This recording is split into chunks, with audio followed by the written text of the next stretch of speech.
So, here's your grid for the KZ2 Round 5 final here at the F-Lantering here at Kerpen. So, Wesley de Waal and Edgar Oosting line up on the front row. Bertrand versus Del Rey, row 2. Caruso and Costa, row 3. With Hendricks, Van der Kay, Van den Brink, Verhoeven rounding out the top 10. René Kleven, Martin Versteeg, Sven Heyer, Benno Ridder, Nicky Burhen, Glenn Vandenhoek and William Klooster. Rounding out the 17-strong grid. 13 minutes plus 2 additional laps. We're at that point. We're now 5/8 of the way through the season here, and this is. I've said this a couple of times today that this is really where you need to make no mistakes from this point onwards. You know, the first half of the season, they can say, "Well, look, don't worry about it. We'll get them next time."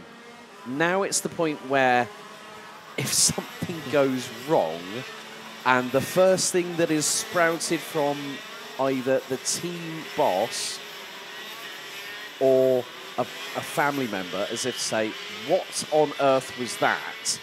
You know that the conversation is going to go south very quickly, don't you? Yeah, and also the further the season goes, you see the gaps closing between the drivers. In the beginning couple of races, there were big gaps or 1 or 2 drivers that were fast. But now we see the field really coming together. And that makes the racing way more exciting. Yeah. And also now in KZ2 Master, a big field, 17 drivers, combined with the 23 KZ2 drivers. We almost have 40 KZs in total at this event. So that's quite a lot when you think about it. I mean, looking at the championship standings coming into this round, thanks to the wonders of modern technology, well, the way things stand, well, Glenn Vandenhoek starts down in 16th. So effectively that means that Wesley de Waal is now the new championship leader. Van der Kay, but I don't think it's by sheer luck. William was a really good DD2 driver in his day and also represented the Dutch Lions at the Grand Finals. Mick Bertram, Edgar Oosting's really coming on strong in the second half of the season. But folks, we are ready and primed. Flag Marshal at the front will move away after the green flag now waves, and we are ready. Drivers informed to look at the lights. Red lights are on. The final gets going right now. And a good start from the front row. Edgar Oosting following in the footsteps of Wesley de Waal. I think it was a little bit of a slow start for Thierry Del Rey, but he still holds on to 4th. Niels Koster up 1 spot. William van der Kay up 2 positions. Lightning start from the 104 as they are line astern through turn 5. Now Edgar Oosting following closely in second, but also Bertram who's trying to overtake for second. We also saw Wesley de Waal, the pole sitter, starting on the outside. So he chose a different start position, which is possible for the first row. Here. You are actually allowed to do that via the sporting regulations if you feel that it's going to benefit you. And what this has done is after the opening lap, let's have a look at the gap. 0.67. Yeah, I think he chose to start on the rubber line, on the ideal racing line. So there's a little bit more grip at the acceleration of the start. So a pretty smart move. I think so, and also reduces wheel spin because you need that traction purchase. If you've got more rubber on that side of the grid, you know, the person on the outside, Oosting, is going to be like thinking, oh, right, damn, my spot's taken. The bugger's switched pole position sides. But Oosting is not out of the woods quite yet. He's being followed by Mick Bertram. Thierry Del Rey is about 6 car lengths behind the 134 and closes up on a braking. William van der Kay is also making good progress here in the drying weather conditions. Always very good in the wet as William Bin. And now we're really seeing that these drivers are getting they're getting a lot more methodical. There's more of a tactic, a strategy, and you know this from your racing. Ah, right, we have had an incident. Oh, 142, Martin Versteeg, and third time's a charm, Nicky Burhen, and I think it might have been the 126 that might have caused it. We only caught the tail end of that, folks, so we don't make the decisions on what happens on penalties. I'll get that on the live timing from Race Control, but Wesley de Waal, again, this is really going to solidify his opportunity. Glenn Vandenhoek is only up 2 places. And what did I say? 3-second time penalty for Neki Burheni, who's just parked it. So there we go. 1 out. I think Martin Versteeg could also be out if the damage is sufficient enough to the chassis to prompt him to go, well, that's it, I'm going to call time. But this now means that Wesley de Waal has got a real opportunity to open up a bit of a gap. I mean, when you look at it, it was only 6 points coming into this weekend. And so I think it this way. No. I think I believe it was Sven Heyer who tried to go up the inside in the fast lefter. Oh, dearie me. Oh, and they locked wheels. That was an interlocking. Yeah. That was a big old interlock. Oh, that's very unfortunate for Sven Heyer, who was very fast in some parts of the pre-final. Yeah, he was absolutely rapid. I'm going to have a look back on the... Yeah, back at least the good thing is, thank goodness for Wi-Fi and YouTube coverage. I can look back at things and, yeah, very shortly, yeah. Oh, they found out to nearly 3 wide and Sven Heyer just dived up the inside, bang. It's a dangerous point to overtake. It's also difficult there to... for the driver in front to notice someone overtaking you, because it's a fast corner. Yeah. POC Entertainment, we understand about replays. A lot of, sometimes it's always dependent on the company that you work with. Yeah. So we do our best to try and give you as much of the racing action as we can live. But yes, Sven Heyer, he also set the fastest lap of the race at the same time. He was really fast in the opening stages. Yes, yeah, and it was no coincidence he was P2. But now Edgar Oosting has gotten away from Mick Bertram, who's coming under fire now because he's got Thierry Del Rey, William van der Kai, and Niels Koster. Koster has really started picking up the pace. Davide Caruso is about 1.6 seconds off. But at the moment, it is really Wesley de Waal's race to lose. Yeah, and I think it's not long before Del Rey tries going up the inside of Bertram. He's really knocking on the door right now as we speak. Yes, yeah, I completely agree with you there. I think it's just a case of making the best of any kind of situation that presents itself. So, we've still got 8 minutes to go, and then we've got the fire-breathing KZ2 class up next. I mean, and we've got a little bit of news to tell you all after this, myself and you together, whilst we're up here in the commentary box, but we'll do that after KZ2. It seems now as if Bertram has dropped the pace a little, as Del Rey and Van der Kai are coming closer and closer. One of the questions I really want to ask you is that, obviously with the LeCoultre tyres, I don't know what you ran with at Supernats, but there's obviously those operating temperatures or those operating windows where you can really help to take less out of the tyre over the course of the race to really sort of like re-energize those tyres, and you get that second grip, if you will. That could be a game that Bertram, I think, might be playing here, just backing up Del Rey and backing up Van der Kai, and just going, you know what, I'm going to just stay on the racing line. I'm going to let the tyres come back. But sometimes if you're over exuberant, if you over push the tyres in the first 3 to 5 laps, especially with the amount of torque going through these KZ2 karts at the back axle, you could cause yourself a problem saying, yeah, I've got this, tyres will come back to me, and you're 3 laps later, and you're like, nah, I've overstretched them. That can happen, can't it? Yeah, of course, and it's a really different tyre compared to the Mojo. The Mojos often are the quickest in the first few laps. It's the peak of the tyre. And sometimes the LeCoultre tyre can actually keep speeding up. So the drivers keep going faster and faster and faster until the end of the race, and then they set their fastest laps. So, just under 6.5 minutes to go, plus 2 additional laps in the KZ2 Master Final. Wesley de Waal now striding away. He's 1.4 seconds up the road from Edgar Oosting. But yeah, you're right, Mick Bertram is starting to wind up the pace, and he is bringing along Del Rey, Van der Kai. And also Van den Hoek up 7 places now with the fastest lap. Oh, right, and there is a change. Then Van den Hoek's just got past Mike Hendricks. That is now 8th position. So Glenn Van den Hoek is now starting to respond, because he knows that Wesley de Waal will be leading this race and knows that his championship lead will be gone and he will be behind. But obviously the big thing is is how far behind in the championship fight will Glenn van den Hoek be when we go to Circuit de Lansard on the 15th of September for round 6. Exactly. It's all about salvaging as much points as you can, because every point counts, and maybe in the end of the season, that's the point that makes you champion or not. Now, there's an opportunity here. Davide Caruso is the next target for Glenn van den Hoek. This is where damage limitation comes into play. It's not always about the consistency, but it's how you bounce back.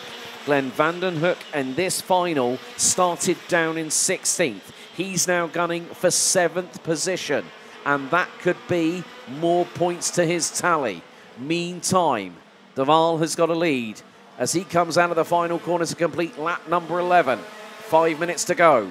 1.7 seconds. Nigh on is the lead he's got over Edgar Oosting. Thierry Del Rey now starting to defend because William van der Kai has got a second wind, got a second bit of life into those Lecoq tyres.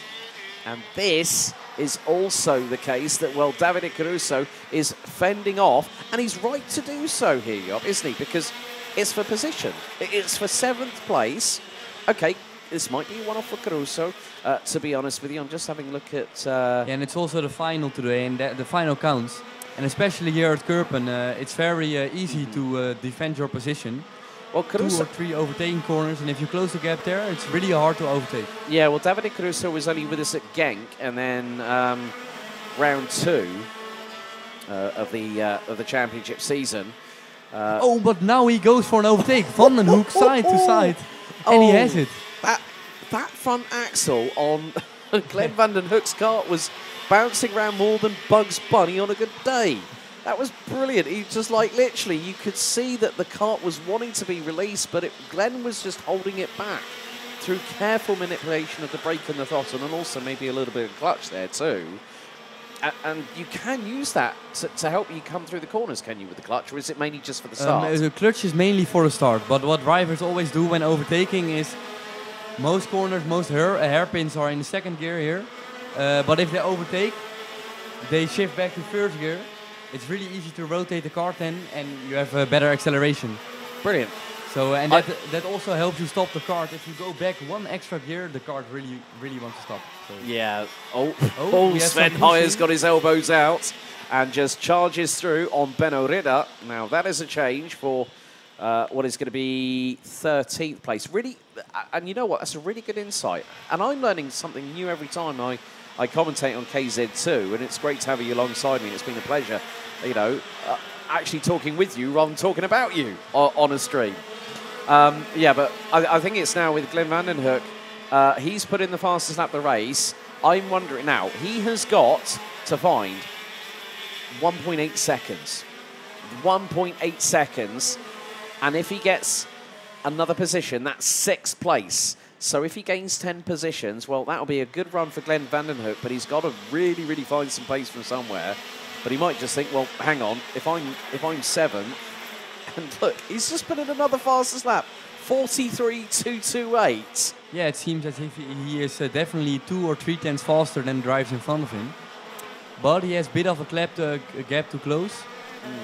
The distance between the drives is pretty big, so I'm wondering if he's gonna maybe push an attack on Niels Koster if he can close that gap, but it's gonna be difficult. Yeah, it is easier said than done. I mean, that gap is still 1.8 seconds, but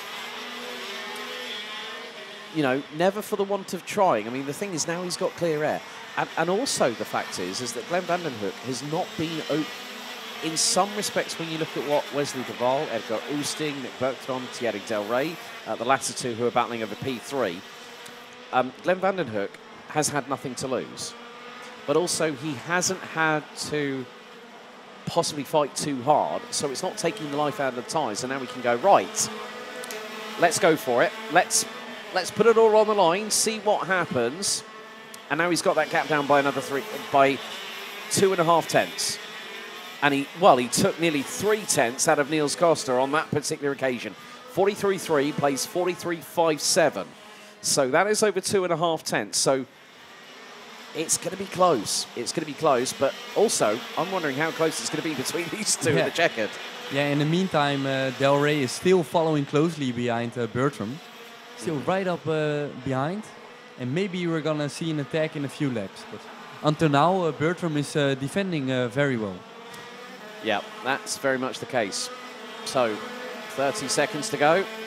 Wesley de Waal has a 2-second advantage and is set to become the new championship leader in KZ2 Masters. And Glenn van den Hoek closes the gap by 4/10 this lap. Almost half a second taken out of the gap. And he's got another 2. He's got this and another 2 to go. So maybe we're gonna see some spectacular overtakes in the last lap. Fireworks, in other words, my learned friend. Fireworks. And now Del Rey is really starting to get a bit more aggressive behind the wheel. And look, that gap has come down significantly. There's Costa, and I've just seen Van den Hoek. They went through shots. So now he's right up behind. I think he's going to try to overtake here at the hairpin. Right, at over 140 kilometers now. Now they're going to bang down the gears. Oh, Del Rey round the outside! Oh my goodness! Move of the weekend! Definitely the move of the weekend. What an overtake! Thierry Del Rey hasn't lost a step. And I think Mick Bertram knew it was coming at over 140 kilometers an hour through turn 1. High, wide, round the outside. Del Rey hits the top 3. And now there is the battle for P6. Niels Koster and Glenn van den Hoek will be line astern going on to the last lap of the race as William de Waal leads Edgar Oosting by 1.9 seconds. I think he's got... Oh, Niels Koster defending right now. Yeah, let's see. Are we going to get a little bit of a glimpse between what's happening between those two? They're coming through turns 3, 4. Now, I was waiting to see. There's Wesley de Waal. He's coming through the twisty stuff. We are going to have to wait. Will Glenn van den Hoek be ahead of Niels Koster? But it is going to be 2 wins in a row. Double at De Lansard. Now double at Kerpen. Here comes your new championship leader. Wesley de Waal wins here at Kerpen. Second, Edgar Oosting. Third, Thierry Del Rey with the move of the weekend. Oh. I think we definitely got those fireworks that we were talking about. We did. We did indeed. It was also the move for the last place on the podium. I know. Third spot. That was really nice to see. Oh, I really could say something right about now, but I'll say it off air after we've shut our mics for a moment. But, well, Wesley de Waal, new championship leader, heading into round 6 provisionally after a double win at De Lansard and now a double win here at the Erflandring at Kart Club Kerpen. Winning by 1.4 seconds ahead of Edgar Oosting. Thierry Del Rey with the move of the weekend, high, wide and handsome around the outside at turn 2 to take P3 away from Mick Bertram. William van der Kai finishes ahead of Niels Koster with Glenn van den Hoek closing to within 0.15 of a second for P6. Mike Hendricks, William Klooster, Davide Caruso, Gert van den Brink, Sven Heijer, Benno Ridder, Mark Verhoeven and René Cleven round out the top 15. Martin Versteeg and Nicky Burheni unfortunately out on a turn 2 lap 3 incident.